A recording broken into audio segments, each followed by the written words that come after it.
ना ओडिशा रो युवक मान पई यार दुईटा सुविधा होछि। प्रथम हैला जे जेते बड़ी कंपनी आसुचंती तेणु जहाँ को इंग्राजी में कहा जाए step education, science, technology, engineering, mathematics जो एजुकेशन ये शिक्षार प्रसार होछि काहेकि ना एबडी ट्रेनिंग पाइतला युवक युवती पाइ जो डिमांड रही छै क्षेत्र से शिक्षार प्रसार जेतेबेले शिक्षार प्रसार होछि अन्य जो उपनिवेश आछुछि तेणु गोटे जहाँ वर्चुअस साइकिल आपण कहती इंग्लिश रे कि गोटे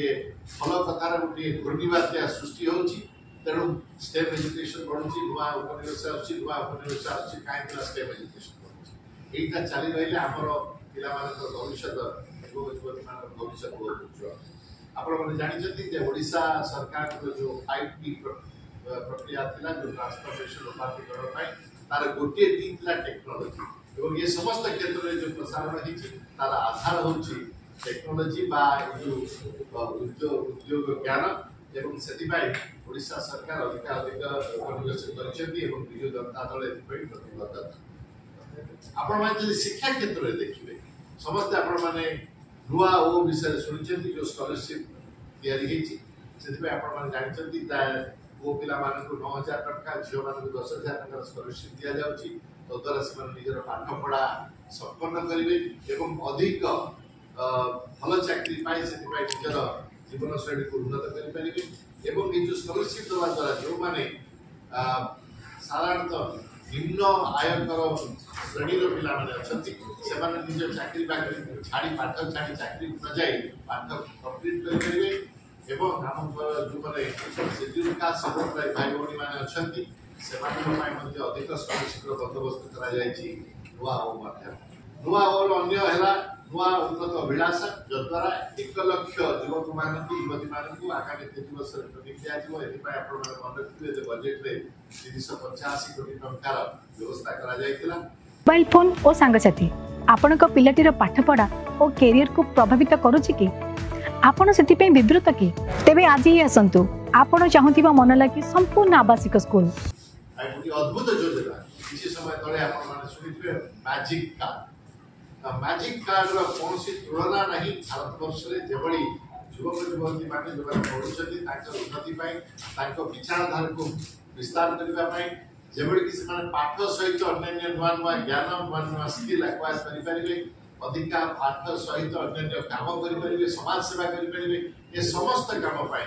मैजिक कार्ड से मान को पॉइंट मिलिबो एवं से पॉइंट द्वारा से माने होइतो नुआ ज्ञान पाई मागणा रे किछु को रजिस्टर करि परिबे यूनिवर्सिटी को जाई परिबे एवं भारतवर्ष भ्रमण पाई एटा रिचार्ज पाई अनेक सुविधा मिलिबो जदि मैजिक कार्ड जरिए से माने निजर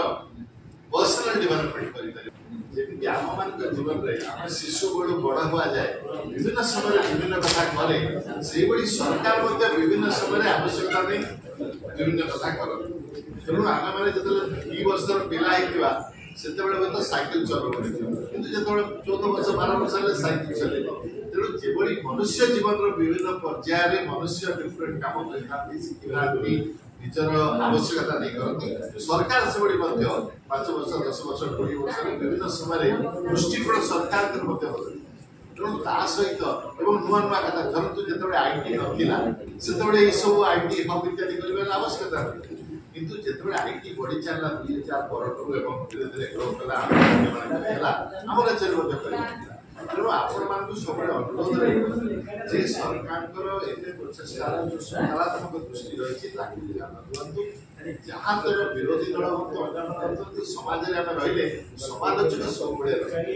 हम माने विचार करबा समालोचना सुनिबा ना सकारात्मक ओडिसा रे सुकल्प बोली गोटे स्कीम अछि आपण माने जानिथिबे सेते गोटे 100 घंटा कोर्स तयारी करा जायछि जे नुआ उद्योगी माने ट्रेनिंग दिया जिवो 10,000 नुआ उद्योगी को एते ट्रेनिंग दिया जायछि एवं ताको बितर 1000 को सहायता करबा पाई आउरी अधिकतर ताको हैंड होल्डिंग चलिछि जो माने पाखे हमर युवक युवती के पाखे अछि नेचुरल टैलेंट ताकर भगवान दत्त किछि गुण अछि से भगवान दत्त गुण को मध्य ग्रहण करी वर्ल्ड स्किल सेंटर ताको छोट छोट कोर्स करबा पाई सुजोग दोछि ताकि से माने पूरा कोर्स करबा दरकार नै काई ना ताको पाखे बड़ा हो इलेक्ट्रिकल हो किछि लोक पाखे जन्मगत किछि स्किल रही से भली डिजिटल क्षेत्र में दसन माइक्रोसॉफ्ट टेक महिंद्रा कोर्सेला इत्यादि आईपीएम सहित सहयोग करी छोटिया छोटिया कोर्स मध्य करा जायछि जो माने काम करथुवा अवस्था रे से कोर्स में निजर स्किल को बढ़ाई पारे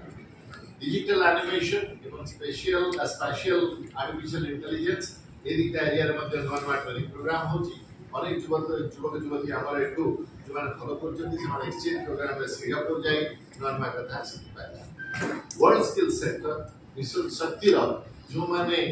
यंगर महिला माने अछथि जो माने उद्योग काम करबा चाहथि ताको मध्य स्किल दे समर्थन करछि